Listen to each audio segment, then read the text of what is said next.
Continuamos con este capítulo de Edipo, un capítulo en el cual vuelve a corroborarse algo que es muy típico en este libro de conversaciones, y creo que ya lo hemos mencionado, porque volvemos a encontrar en este párrafo, cuyo último audio les hice llegar hace unos días, una serie de formulaciones extremadamente condensadas que corresponde ir desplegando de a poquito para comprobar, por lo pronto, si esas articulaciones tienen alguna relevancia y utilidad para la práctica clínica nuestra.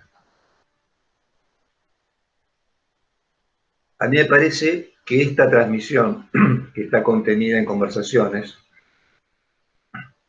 propone un ejercicio de lectura que no es ajeno a nuestra labor, ese ejercicio que es la de escuchar o jugar sin comprender. Recuerda un poquito el ejercicio que proponen los escritos de Lacan.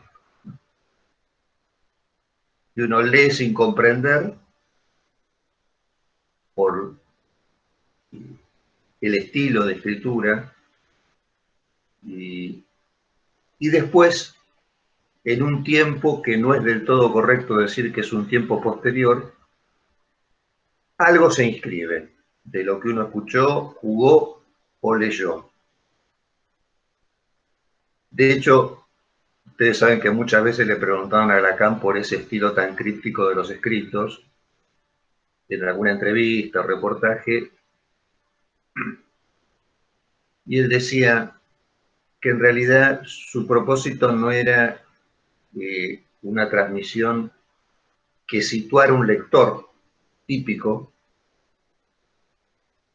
y que por otra parte a él le parecía que, por ejemplo, el Estadio del Espejo, del cual se habían pasado 30 años, con el tiempo a mucha gente le había resultado un texto mucho más sencillo de leer, pero con el paso del tiempo, ¿no? Y seguramente con el recorrido de cada quien en su práctica clínica también.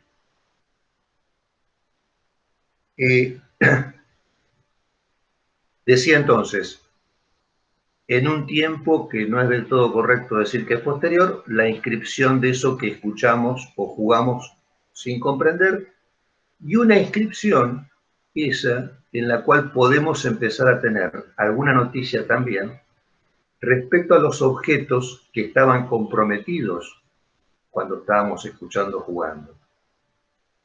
Con esto quiero decir que esa inscripción de lo que uno escuchó, jugó o leyó no compromete solamente el saber, sino también a los objetos.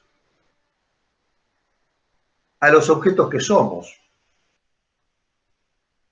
Y de hecho, en esta transmisión Fukelmaniana, lo que se plantea es que la mayor parte del tiempo desconocemos, no sabemos, estamos un poco perdidos respecto a de qué la estamos jugando. Y esto se corrobora en la clínica. Parece como si Fukelman ahí legitimara esto, ¿no? De que, bueno, andamos perdidos, extraviados, y quizás no es una posición inadecuada para la labor nuestra, estar perdidos. Más bien, quizás incluso es esperable. Y de hecho, por otra parte, en esa apuesta, que es la de prestarnos al juego o la escucha sin comprender y sin saber qué objeto estamos encarnando, se podría decir que no está permitido que nos pensemos fuera de la escena en la que estamos perdidos. No está permitido pensarnos como meros espectadores o experimentadores. Y de hecho, tenemos la evidencia de que en una supervisión quizás lo que solemos esclarecer quizás no es tanto el cuadro de la consulta misma, quizás sí, pero más bien quizás qué lugar en el cuadro estamos ocupando quienes recibimos la consulta. Porque el déficit en la reflexión respecto a esa ubicación en el cuadro puede estar en la base de una falta de avance en el tratamiento, con lo cual uno podría decir, bueno, ¿está permitido andar perdido, extraviado? Sí. Quizás lo que no está permitido es no reflexionar después sobre dónde estamos en ese extravío, más o menos ubicar qué lugar vamos ocupando en esa dimensión en la cual estamos perdidos.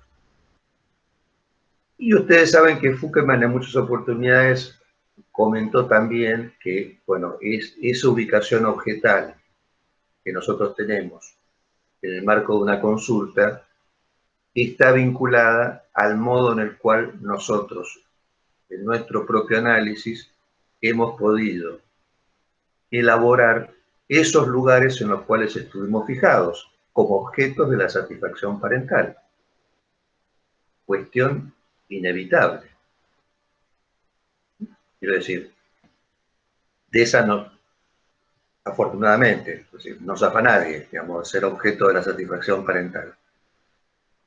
Hace poquito yo creo que les pasé un video de una invitación que tuve para hablar el día de la trata de personas. Bueno, lo que se denominaba la esclavitud moderna.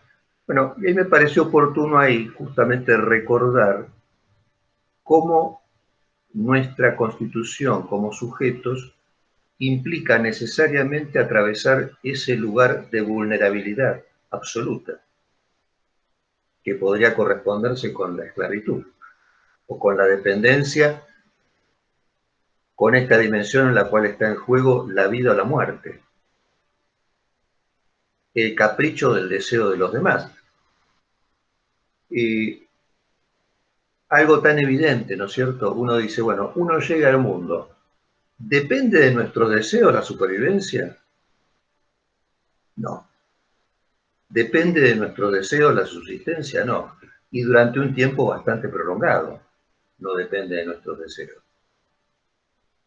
Digo, estamos ahí librados a esa suerte de alienación que está comprometida en esto que comentamos de los lugares objetales. Y les decía que Fuckerman, en su transmisión, generalmente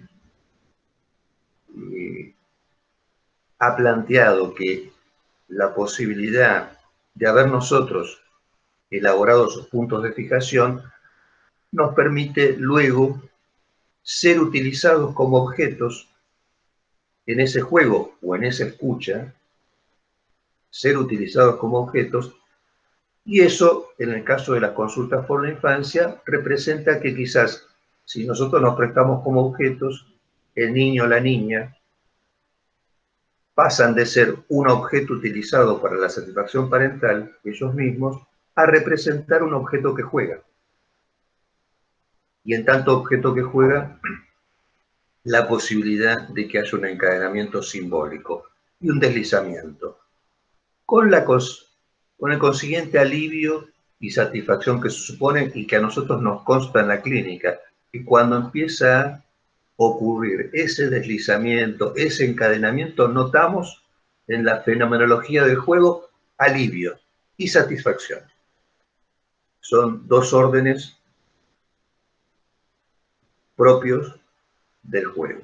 Es decir, el alivio que está en las vías del principio del placer, algo que se empieza a regular en esa vía del principio del placer, y la satisfacción como algo del juego que no termina de domesticarse y que reenvía al juego una y otra vez.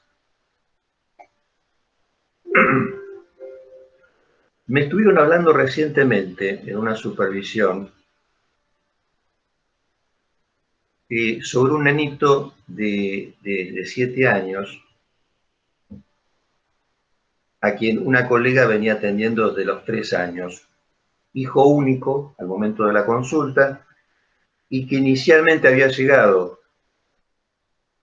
por inquietud de los padres, a esa consulta y por solicitud del jardín. En realidad más por solicitud del jardín que de los padres, pero los padres habían tomado esta indicación del jardín y habían llegado al analista. Y el significante que sobresalía en ese pedido de consulta y que era repetido por los padres en las entrevistas con la colega, ese significante que se repetía era intenso. Intenso.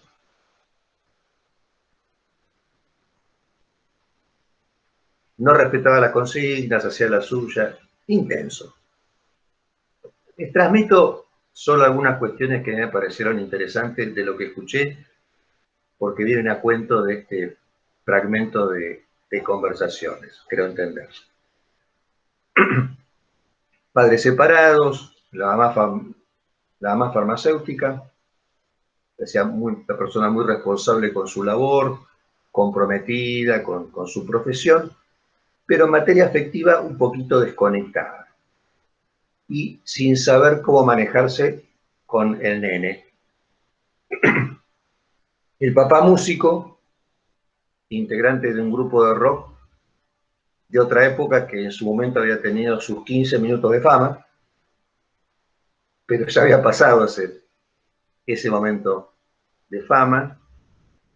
Y este papá, por lo que transmitía esta colega, un personaje taciturno, monocorde, con escasos recursos para manejarse con el chico, ¿no? Alguien que aparecía en la imagen como un impotente, un debilucho, un debilucho. Digo, aparecía en la imagen así, por lo que comentaba la colega. Digo, porque en otro registro, ¿qué sabemos? Por ahí ese papá debilucho impotente está en el backstage frotándose las manos y diciendo, bueno, qué suerte por el nene que apareció alguien que hace lo que quiere y está cumpliendo y satisfaciendo ese personaje que hace lo que, o sea, lo que se le canta el orto y le chupa un huevo lo que piensan los demás. Digo, nadie dice que detrás de un padre debilucho impotente hay un padre que goza, sin saberlo, ¿no? ¿Qué empieza a ocurrir cuando la colega ofrece este espacio para la consulta? ¿Qué aparece ahí? El increíble Hulk. El increíble Hulk. ¿Se acuerdan? Aparece el increíble Hulk. Bueno, hasta ahí este detalle. Porque hago un paréntesis justamente para situarme en este significante intenso, porque la intensidad me parece que es un concepto relativo que yo, al menos cuando lo escuché, inmediatamente me remitió a, por ejemplo, lo que comenta Lacan en el seminario sobre las relaciones de objeto, cuando se refiere al caudal de un río y a la central hidroeléctrica. Escuché intensidad y me fui al río y a la central hidroeléctrica. Me pareció que era una referencia, para comentarles a ustedes, que no nos aleja del increíble Hulk, ni tampoco nos aleja de lo que queríamos comentar hoy sobre este pasaje de conversaciones. Supongamos que el encargado de esa central hidroeléctrica, que se ha construido en plena corriente de un río caudaloso,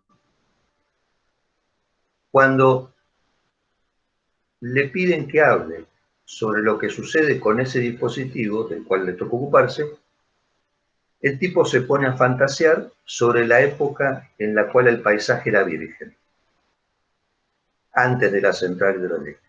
Paisaje virgen, el río que fluía, no sé.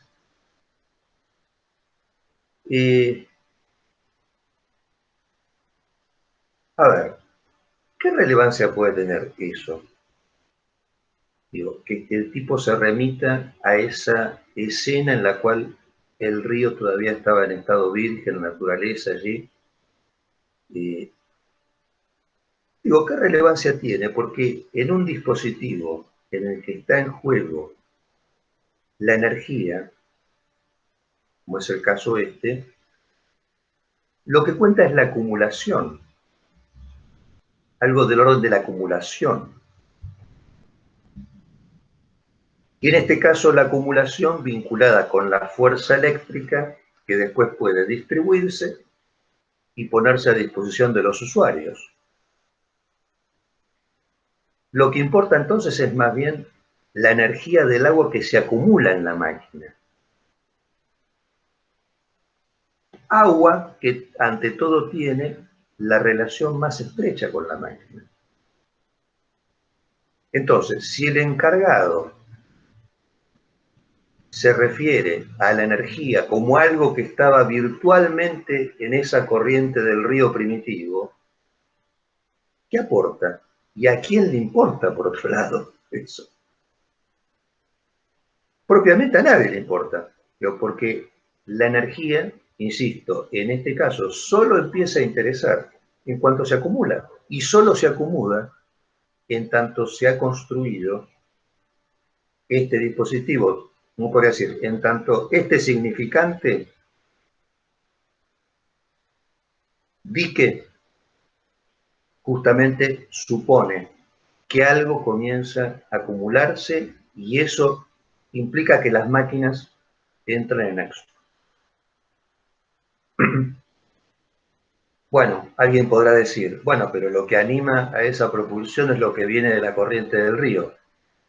Sí, pero creer que la corriente del río es el orden primitivo de la energía, confundir la energía, que es lo que realmente importa, con ese orden primitivo del río, esto solo se le puede ocurrir a alguien que está loco. Entonces, que se refiere como a ese momento mítico donde hay un don de la naturaleza o de Dios.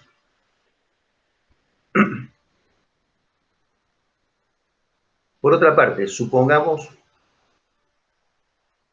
que es el encargado de la central está un poco loco y no deja de referirse a este don, ¿no?, natural, poniendo eso en el origen de la energía. La respuesta misma del tipo nos haría pensar que de todos modos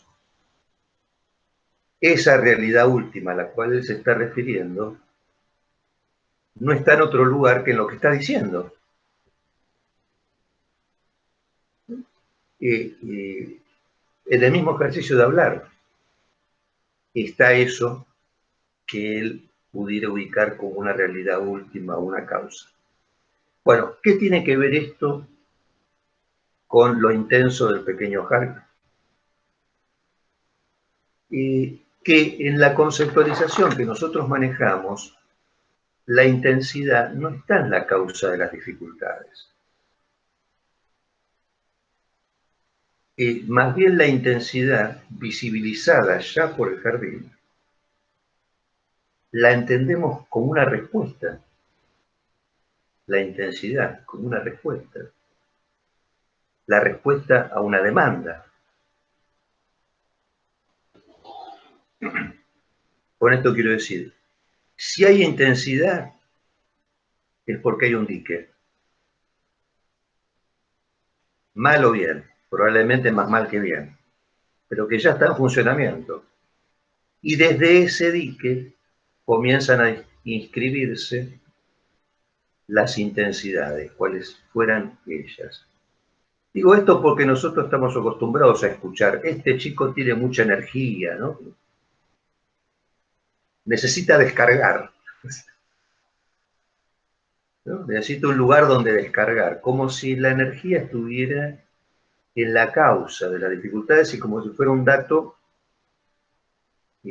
primitivo, pero y no pensando esa energía como una respuesta a una demanda, que es el modo en el cual nos transmite Fuckelman habitualmente esto que puede dificultar a los mayores, chicos que no paran, que arman lío, y ahí nos encontramos habitualmente con esta idea de que, bueno, más bien pensemos a qué demanda está respondiendo esa rebeldía o ese oposicionismo o ese despliegue caótico. Noten ustedes que esto que yo les comentaba sobre la central hidroeléctrica y esta idea que nos transmite Fuckelman sobre que hay una demanda puesta en juego allí, vinculada seguramente a una problemática inconsciente de los mayores, está en consonancia con esa fórmula tan enigmática sobre la cual alguna vez hemos conversado, que es la de la pulsión.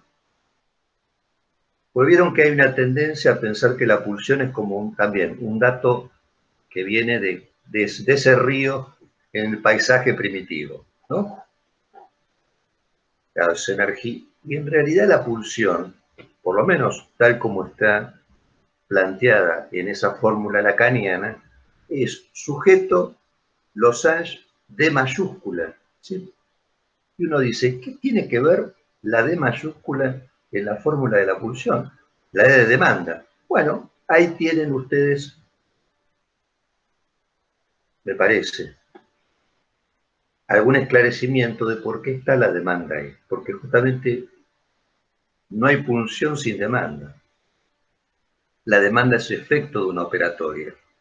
Perdón, la pulsión es efecto de una operatoria y justamente como les decía al principio, si nuestra subsistencia depende de los deseos de otros y esos deseos están transportados por demandas desde el inicio, eso ubica un cuerpo que no es natural y en esa operatoria en la cual se constituye ese cuerpo que no es natural, ahí podemos ponernos a pensar el término pulsión como efecto de esa operatoria, no como un concepto antecedente a la operatoria. Entonces, para la colega que recibió la consulta del nenito, cuando aparece el increíble Hulk, bienvenido al increíble Hulk, por otra parte, porque eso permite algún tipo de deslizamiento, lo que a ustedes se le ocurran. Por ejemplo, conversamos con esta analista. Bueno, no todos los mortales están enterados del secreto de Hulk.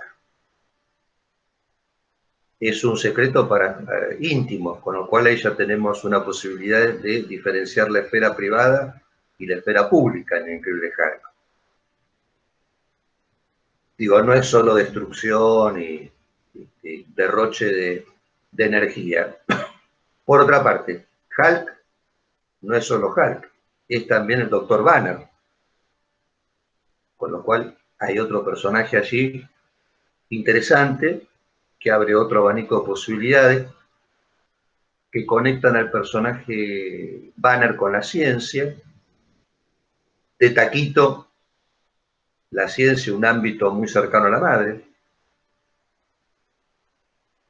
y también que se haya puesto en juego algo del orden de la intensidad, en este caso, no dejamos de ponerlo en correspondencia con algo que escuchamos en esta colega y que era bastante notorio en los padres, y es que algo que ella misma había detectado, y es en el caso de la mamá, uno podría decir, un cierto déficit en la intensidad de la conexión afectiva para con el niño.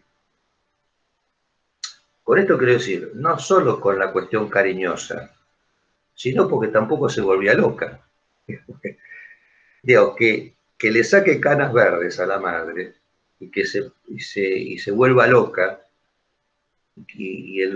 bueno, y se descontrole con el nene, bueno, eso también da cuenta de una vinculación afectiva, ¿no? Digo, el otro día charlábamos con alguien respecto a lo que es el amor, el odio y la indiferencia. Bueno, lo que no se perdona es la indiferencia. El amor y el odio están en las vías del deseo y de algo que no resulta indiferente. Ahora, la indiferencia, ahí estamos en un terreno más complicado. Y por otra parte, en el papá también veíamos alguna cuestión relativa a la intensidad, como un déficit allí en la conexión con el nene, y en el papá también, al menos de manera bastante evidente, como si fuera una baja intensidad en la conexión con la vida.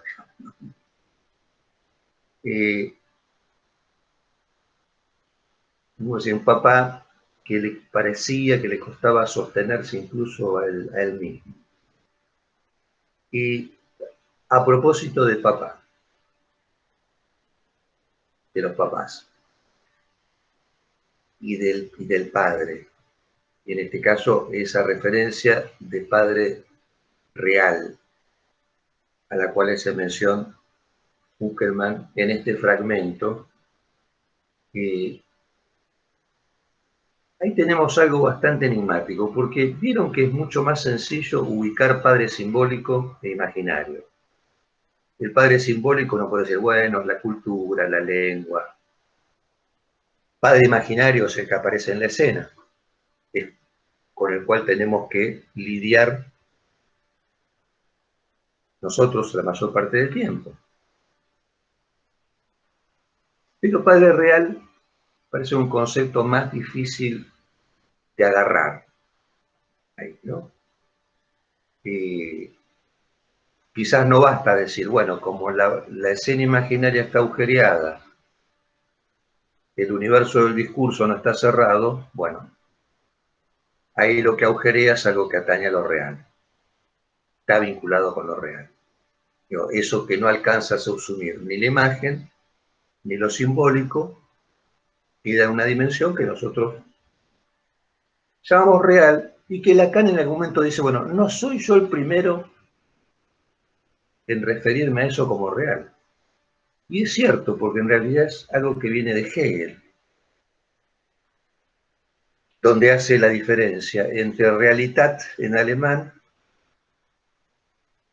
y ese término que utiliza Freud en las obras, es el Wirklichkeit, que es otro modo de decir realidad en alemán.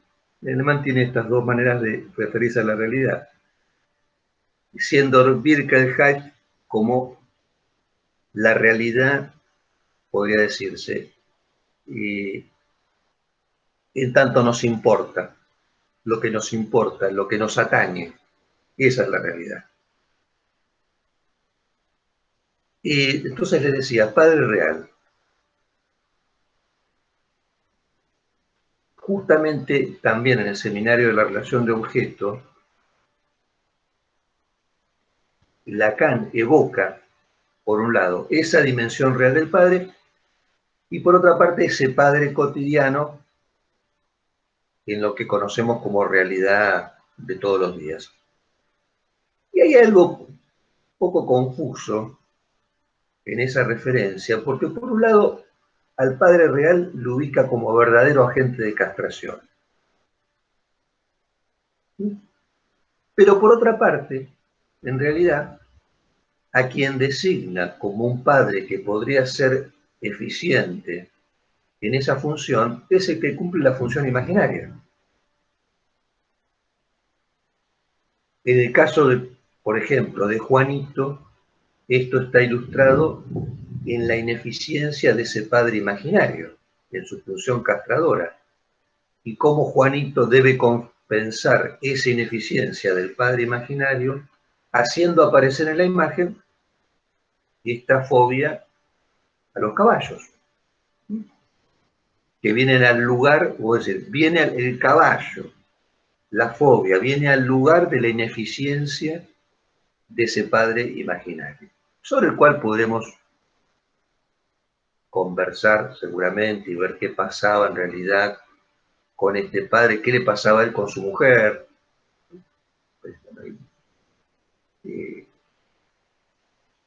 Y los efectos que tiene la aparición de Freud, ¿sí? Que parece que viene a acomodar y a ordenar un poquito la escena, pues, liberándolo al nene de esa angustia fóbica. Y una última consideración sobre el padre real, después seguiremos conversando en otro momento, pero por ahora quería comentar que en la clínica, en el momento que uno puede tener la impresión de que aparece algo que se aproximaría a lo que uno entiende como padre real, lo que vemos aparecer es el padre degenerado. El padre degenerado. Es decir, el padre, cuando aparece el padre degenerado, que nosotros no, ¿right? Tenemos constancia en la clínica, en algunos casos donde este personaje, eso, digamos, es como, uno puede decir, bueno, ahí aparece algo que se aproxima a lo que uno entendería como padre real, y en rigor, ese padre degenerado no tiene en realidad ninguna función ni castradora ni fundacional, más bien devastadora, más bien arrasadora en algunos casos.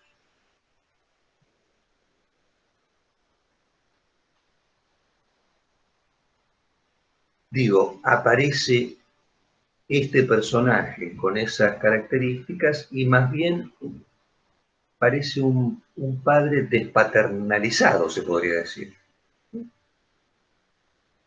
Entonces,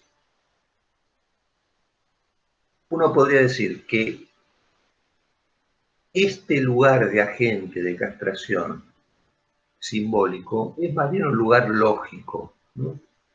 Que ningún sujeto puede venir y ocupar cabalmente. Y, de hecho, hay algunos padres peores que otros, sin ninguna duda, pero en lo que podemos estar quizás coincidiendo es que no hay buenos padres. Hay otros que son peores que otros, ¿no? Pero buenos padres no hay. Digo, no hay buenos padres en el sentido de nadie que se acomode cabalmente a esta, afortunadamente uno podría decir, por otra parte. Porque en esta diferencia que se arma entre el padre que se tuvo y el que se hubiera deseado tener, en esa diferencia, bueno, se va armando ese drama del neurótico, podría decirse.